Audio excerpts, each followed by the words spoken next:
Eu acho que pelo fato do mundo ser tão grande, é que ele precisa de algumas centralidades.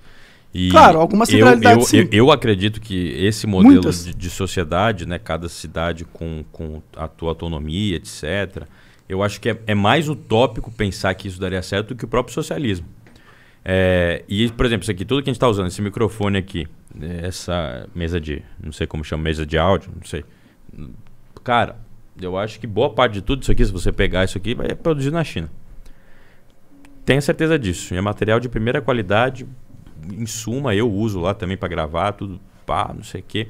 A Samsung, para você ter uma ideia, está cogitando sair do mercado de smartphones, porque a Huawei e a Xiaomi dominaram tudo. Por isso. Caralho. Exatamente, a Samsung está pensando em sair. E agora ela vai causar um caos no Ocidente, porque a Coreia do Sul sempre foi alinhada com o Ocidente.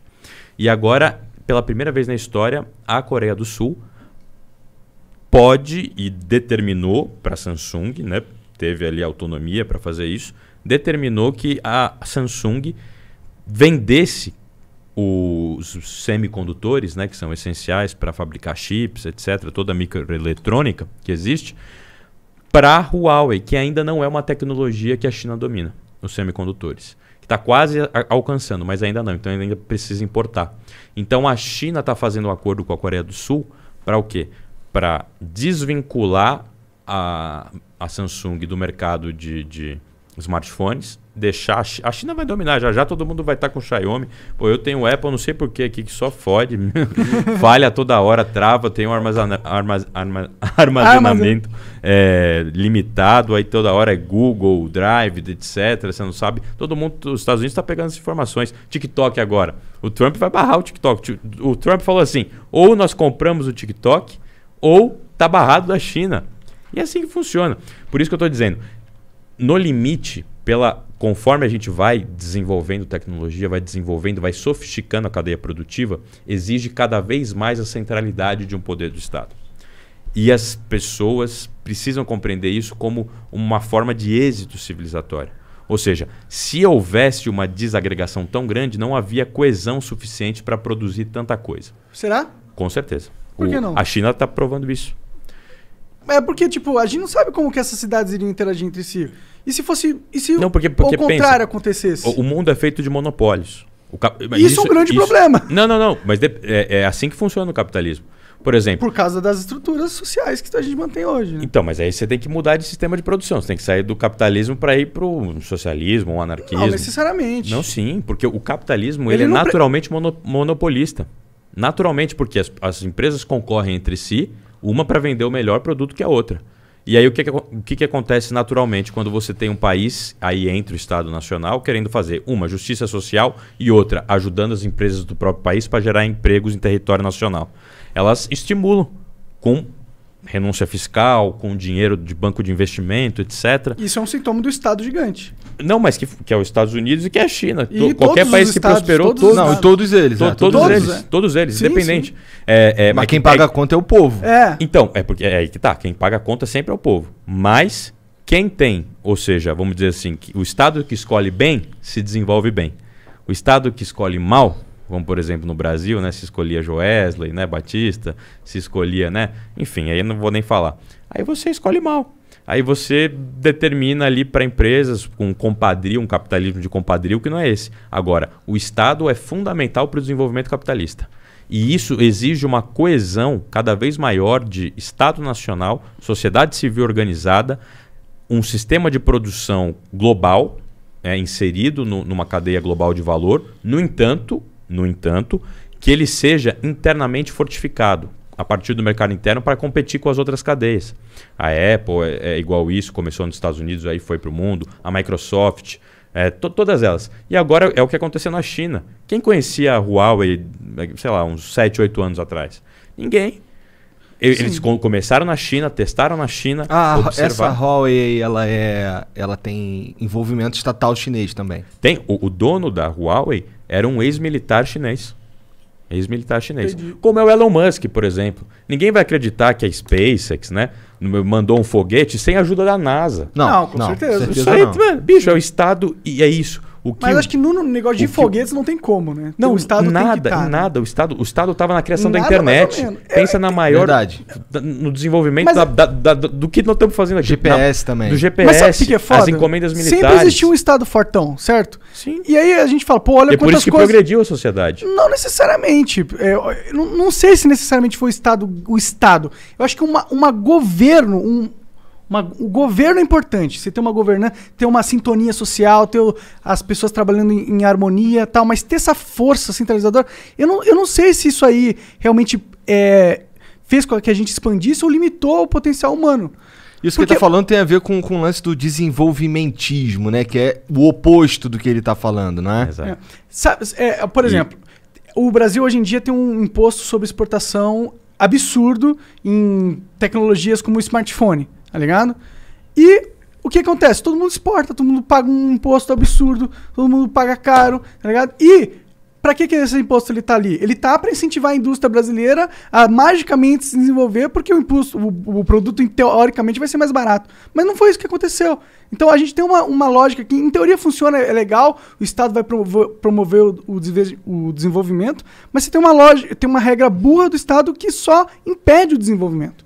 Porque eu imagino que se a gente tivesse capacidade de exportar materiais tecnológicos com mais baratos, a gente ia desenvolver outras indústrias que são paralelas ao smartphone aqui no Brasil, que iam dar muito mais dinheiro do que a gente arrecada com o imposto dessas paradas. O desenvolvimentismo ele vai justamente na contramão desse raciocínio e ele é uma tese importante porque ele é praticado por todas as potências do mundo, inevitavelmente. Então vamos fazer uma distinção importante. Quando a gente pega hoje um imposto de importação para produtos tecnológicos, etc., de fato, realmente hoje a gente fala, puta, que bosta, né? A gente faz pagar mais caro, mesmo que com o aparelho da China, Huawei, Xiaomi, com a mesma tecnologia ou até melhor, vamos dizer assim, designer e câmera, enfim, operador, modelo operacional, paga mais barato, porque eles produzem em escala, então chega aqui mais barato, mesmo com imposto ainda fica mais barato que um Apple. Vamos dizer assim. Agora... Não, mas pau no cu do imposto também, né, nesse sentido. Então, exatamente, porque hoje, aparentemente, não faz mais sentido a gente... Porque, porra, aí o cara ali tinha um celular maneiro, o outro cara ali tinha um celular maneiro que não tem, porque só não dá. Não, exatamente. Nunca fez sentido esse imposto. Não, ele foi burro na maneira... Quando ele foi criado, ele já era burro. Mais ou menos, porque você lembra da Positivo, da Gradiente? Mas que tem foi ela? pro espaço. Justamente quando o Brasil entrou no ciclo do liberalismo econômico a partir da redemocratização, no início do governo Sarney. Mas é porque era Mas, uma cara, merda, o né? governo pega e cria Não era. um cercadinho pra empresa prosperar e fala, vai empresa, aí ela vai prosperar, claro, aí todo mundo vai ver, viu como a Positiva é Igual a foda. Sharp do Brasil Aí também. você tira o cercadinho da empresa e fala, agora vai competir com todo mundo. Ela morre, porque você criou um cercadinho de bosta pra ela. Não é cercadinho. Isso é que todo país faz. Os Estados Unidos faz assim. A internet se desenvolveu faz, assim. Mano. Faz, Eles todo país competem faz com o assim. mundo inteiro, mano. Não, mas Eles não antes- têm esse não, sim, protecionismo. Eles não têm... Tem. Isso eu quero dizer pra você. Isso eu posso te garantir. Eu ponho minha mão no fogo. Eu aposto qualquer coisa aqui com vocês. A SpaceX, por exemplo, você está dando exemplo de foguete. Ela só conseguiu a tecnologia a partir da NASA e a partir do investimento público. Tudo isso. Todas as empresas chinesas, todas as empresas chinesas são praticamente semi-estatais. Nos Estados Unidos, não tem uma empresa privada que, para ser vendida ao estrangeiro, não deva antes ter autorização do governo norte-americano. Simples assim. Por exemplo, a gente desenvolveu o 99. Caramba, podia competir com a Uber, tinha tudo para competir com a Uber, fomos lá e vendemos para a China. Porra! Caralho! Cadê o governo ali para falar não? Golden Share, igual na Embraer. A Embraer foi salva por causa da pandemia. É triste falar isso, mas a Embraer é uma empresa que não é estatal, que foi desenvolvida a partir do Estado, lógico, com Getúlio, etc., da volta da Segunda Guerra, tem toda a história, ela que é linda, maravilhosa. O ITA produz os melhores engenheiros do mundo. Hoje tem um avião, eu posso mostrar aqui para vocês, sei lá como, mas tem um avião que só a Embraer conseguiu construir com a sua aerodinâmica, por engenheiros brasileiros, que conseguia pousar num aeroporto de uma ilha, agora esqueci o país, não sei se era País de Gales, não sei se era aqui no Caribe, mas enfim, que tinha muito vento, que nenhum avião nunca conseguiu pousar. A Embraer fez um avião que pousou. A Embraer era especialista em jatos médios, né, jatos executivos, etc. Começou a entrar no mundo militar, KC-390. Bicho, é isso. E é isso que os países fazem. Vai ver, se você pegar a Qualcomm, que é uma empresa americana de chips, a China ia comprar. O Trump dos Estados Unidos barrou. Se você pegar agora, semana passada, uma empresa de robótica, que eu esqueci o nome, que é difícil pronunciar, alemã, ela ia ser vendida. Ia ser vendida pela China. A China deu uma proposta fodida. Para a China. Exatamente. Como o governo alemão não tem essa lei igual aos Estados Unidos, que toda empresa privada você precisa ter o aval do governo para ser vendida para alguma empresa estrangeira de outro país, eles foram lá, o que eles fizeram? A Alemanha, que é dona do euro, é dona do Banco Central Europeu, né? A Angela Merkel, 20 anos depois eles falam em alternância de poder, foram lá e bancaram a proposta da China e ampliaram o próprio governo. Ou seja, é assim que funciona. O capitalismo hoje ele funciona dessa maneira. E os cercadinhos que você disse, na verdade, é assim, depende do que você considerar concepção de desenvolvimento. Nós tivemos as políticas de campeões nacionais, né, que foram executadas, que algumas se mostraram corretas, algumas se mostraram incorretas. O que é isso? A política de campeões nacionais eram as empresas que recebiam dinheiro e aporte do BNDES, que ganhavam benefícios, enfim, fiscais, etc., do Estado, produziam aqui internamente e depois tentavam virar e se tornar grandes, do Brecht, JBS, o Caralho A4. Essas aí mais. Fazem parte desse grupo. Exatamente. O que acontece? Como é que era o nome do projeto? Desculpa. É Campeãs Nacionais, né? Que tinha isso, foi definido no governo do PT. É uma política muito pouco elaborada. Nós, por exemplo, do Ciro, projeto desenvolvimentista, a gente tem que ter em vista outros fatores.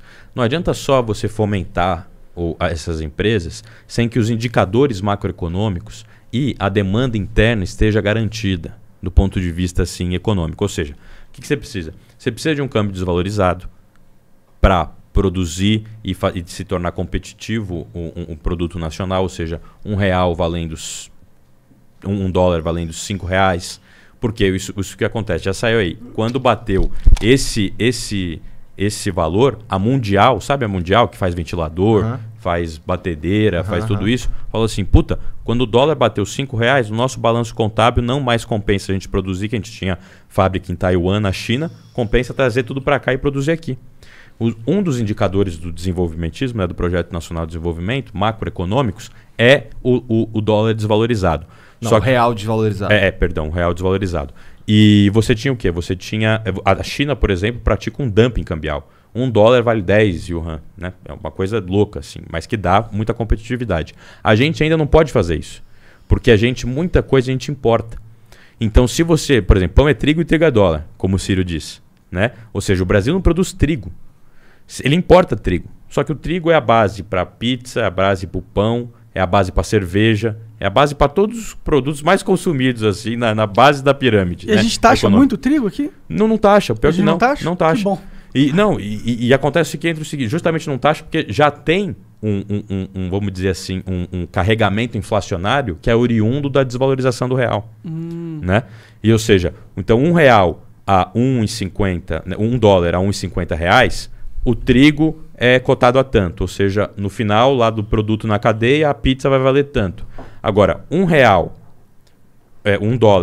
valendo R$5, isso vai encarecer o trigo e na cadeia final vai ficar, vamos dizer assim, a pizza, o pão vai ficar mais caro, né? O preço, o quilo do pão, o valor de uma pizza de 8 pedaços, que eu adoro, né? Principalmente uma de 4 queijos, maravilhosa. Agora, encarece. E esse é o preço, né, que se paga a curto prazo. Por isso que o Brasil não pode fazer um dumping cambial como a China faz. Porque a China hoje já consegue produzir internamente basicamente quase tudo para os seus vamos dizer assim, galera que mora lá, para os seus habitantes, para os chineses. Então ela faz isso e foda-se a desvalorização cambial. Agora a gente aqui não. Como a gente ainda depende muito, né, dos produtos importados, se a gente desvaloriza muito, tem uma inflação no curto período que é muito grande. E impacta diretamente na vida dos mais pobres, principalmente porque os impostos hoje no Brasil são destinados sobre o consumo.